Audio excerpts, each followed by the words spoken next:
और युद्ध करते करते करते भगवान उसको ड्योढ़ी पर लेकर के आए, दलहीज पर। युद्ध करते करते ये समझ गया वो कि इनसे पार पाना बड़ा मुश्किल है, ये अपार बल के सागर हैं, इनको जीत पाना बड़ा मुश्किल है। और फिर जोर से हंसा, बोले मारने आए हो, नहीं मार सकते, ना मैं अंदर मरूंगा ना बाहर मरूंगा। भगवान ने कहा देख तू कहां पे खड़ा है, ना ये अंदर है ना बाहर। ड्योढ़ी जो होती है ना जी, दलहीज, जब आप एंटर करते हो घर के अंदर उसको ड्योढ़ी बोलते हैं। ड्योढ़ी को ना अंदर में गिना जाता है ना तो बाहर। भगवान ने कहा ना ये अंदर है ना बाहर। फिर बोला नहीं मार सकते, ना ऊपर मरूंगा ना नीचे। भगवान ने कहा ना ऊपर मारूंगा ना नीचे, तुझे अपनी गोदी में लिटा करके मारूंगा। और गोदी को कोई सिद्ध नहीं कर सकता कि ऊपर है कि। फिर बोला नहीं मार सकते, ब्रह्मा जी के द्वारा बनाए गए 12 महीने में किसी महीने नहीं मरूंगा। भगवान ने कहा मैंने तेरे लिए अलग से महीना बनाया है, ब्रह्मा ने मुझे नहीं बनाया, मैंने ब्रह्मा को बनाया है, और तेरे लिए मैंने एक अलग से महीना बना करके रखा है। उस महीने का नाम है पुरुषोत्तम मास, जिसको हम मल मास भी कहते हैं, अधिक मास भी कहते हैं। अभी इस बार 2023 में लगा था।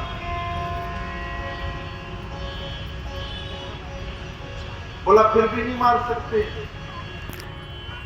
ना अस्त्र से मरूंगा ना शस्त्र से।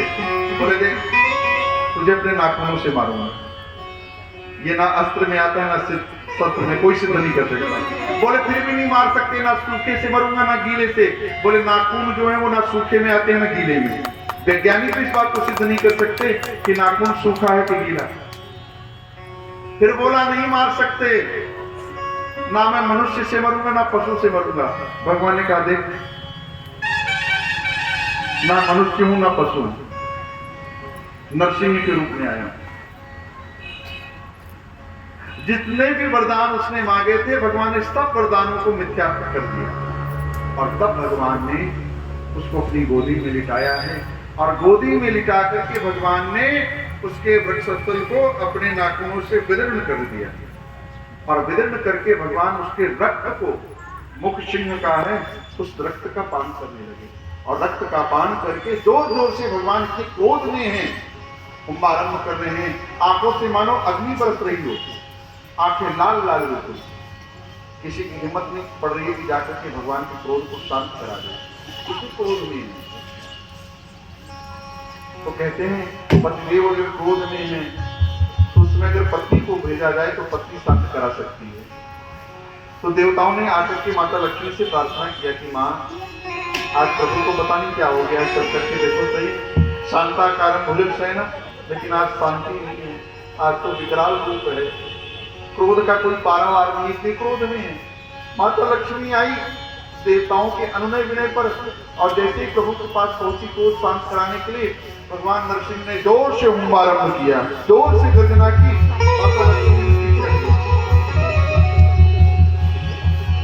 बोले ये मेरे पति नहीं हो सकते, मेरे पतिदेव तो शांताकारं भुजगशयनं, परम शांत है। अब क्या करें, कैसे क्रोध शांत हो? तब नारद जी प्रहलाद के पास आए और आकर के कहा बेटा तुम ही प्रभु के क्रोध को शांत करा सकता है। और प्रहलाद जी धीरे धीरे आगे बढ़े, आए प्रभु के पास। और जैसे ही प्रभु के पास प्रहलाद जी पहुंचे और भगवान की दृष्टि प्रहलाद के ऊपर पड़ी, जिन आंखों से अंगारे बस रहे थे, आंखें लाल लाल थी, प्रहलाद को देखते ही उन आंखों से करुणा की दृष्टि होने लगी। झरझर भगवान के नेत्रों से अश्रुपात होने लगा। और भगवान ने अपनी गोदी में प्रहलाद को दिया, और गोदी में लेकर के भगवान प्रहलाद को लाड लगाने लगे। अपना वरद हस्त प्रहलाद के सर पे रखा, और भगवान रोते हुए प्रहलाद से भगवान कहते हैं बेटा मुझे आने में बहुत देरी हो गई, इस दुष्ट ने तुझे बहुत कष्ट दिया, बहुत तकलीफ दी, मुझे क्षमा कर बेटा। बोल क्या चाहिए तुझे, आज जो तू मांगेगा वही मैं दूंगा। भुक्ति चाहिए, मुक्ति चाहिए, ज्ञान चाहिए, वैराग्य चाहिए, क्या चाहिए बोल तो सही। धन्य है प्रहलाद। जानते हो प्रहलाद ने क्या मांगा, क्या कहा भगवान? धन्य है प्रहलाद। गजब की भक्ति प्रहलाद जी की थी। प्रहलाद जी ने हाथ जोड़कर कहा, प्रभु आज आपने मेरे ऊपर कितनी बड़ी कृपा की। कहा मैं राक्षस कुल में जन्मा एक राक्षस बालक, और कहा आप जगतपति। जो सौभाग्य आज मुझको मिल रहा है, ये सौभाग्य तो माँ को भी नहीं मिलता, माता लक्ष्मी को भी नहीं। आपकी गोदी में बैठा हूं और आपका वरद हस्त मेरे सर पर है। मैं कितना भाग्यशाली हूं। जितनी भी अपने भाग्य की सराहना करूं कम है। और प्रभु आप मांगने के लिए कह रहे हो, तो प्रभु अगर मुझे देना चाहते हो तो बस एक ही चीज दे दो। भगवान ने कहा बोल क्या दूं? प्रभु मेरे पिता की दुर्गति ना हो, मेरे पिता की दुर्गति ना हो। भगवान ने कहा प्रहलाद जिस कुल में तेरे जैसे भगवत भक्त का जन्म हो जाता है उसकी 21 पीढ़ियां तर जाती हैं। भागवत की कथा से 21 पीढ़ियों की बात कही गई है। भागवत की कथा अगर नियम पूर्वक, निष्ठा पूर्वक, अनुष्ठान रूप में कराया जाए तो 21 पीढ़ियों का उद्धार होता है। 7 मातृकुल, 7 पितृकुल और 7 ससुर कुल। और मेरे हिसाब से ठीक है, हम अपने पितरों के लिए, पूर्वजों के लिए कराते हैं, बहुत अच्छी बात है भागवत जी की कथा। वास्तव में भागवत की कथा हम सुने अपने आत्मकल्याण के लिए, अपनी मुक्ति के लिए। और जैसा मैंने एक दिन कहा था कि भागवत कथा जीव को इस संसार से मुक्त करती है, अर्थात मृत्यु का बोध कराती है। देखो राम कथा जीना सिखाती है और कृष्ण कथा, भागवत कथा मरना सिखाती है। और जिसको जीना आएगा उसको मरना भी आ जाएगा। मरे कैसे ये भागवत की कथा सिखाती है। मरना तो है, जाना तो है, लेकिन मृत्यु को मंगल में कैसे करें, मृत्यु को पावन करें कैसे करें, और मृत्यु को अमृत महोत्सव कैसे मनाएं, ये भागवत की कथा सिखाती है। यही तो 7 दिन में परीक्षित सीखे। बेटा जिस कुल में तेरे जैसे भगवत पारायण भक्त का जन्म होता है उसकी किस दुनिया पर जाती है। प्रहलाद जी कहते हैं कि प्रभु आज अगर आप मिले हो, आपकी गोदी मिली है, आपका वरद हस्त मिला है, इसमें सबसे बड़ा योगदान मेरे पिताजी का है। अगर मेरे पिता कष्ट नहीं देते, मुझे यातना नहीं देते, तो मेरी दृढ़ता कैसे बनती, मेरा स्मरण और कैसे बढ़ता, भक्ति कैसे बढ़ती, और भक्ति नहीं बढ़ती तो आप मिलते कैसे। इसलिए आपके मिलने में सबसे बड़ा योगदान मेरे पूज्य पिताश्री का है। इसलिए मेरे पिताजी की दुर्गति ना। भगवान ने प्रहलाद को भक्ति का वरदान दिया, राजगादी पे अभिषिक्त किया, और भगवान उनका ध्यान दिया।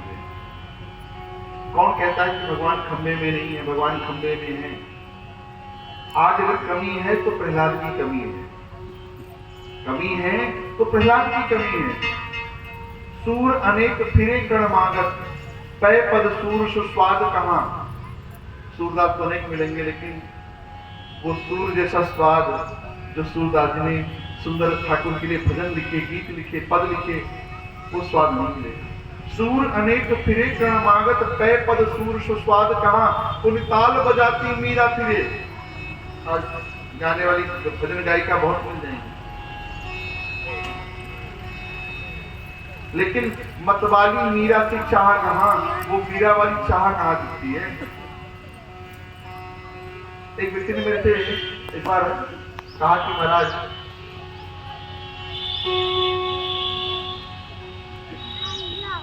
मीरा जी भी नाचती और आज की अभिनेत्रियां भी नाचती हैं, क्या अंतर है? मैंने कहा तुम अंतर की बात करते हो, जमीन आसमान का अंतर है। बोले महाराज मेरे हिसाब से तो कोई अंतर नहीं, वो भी नाची वो भी नाची।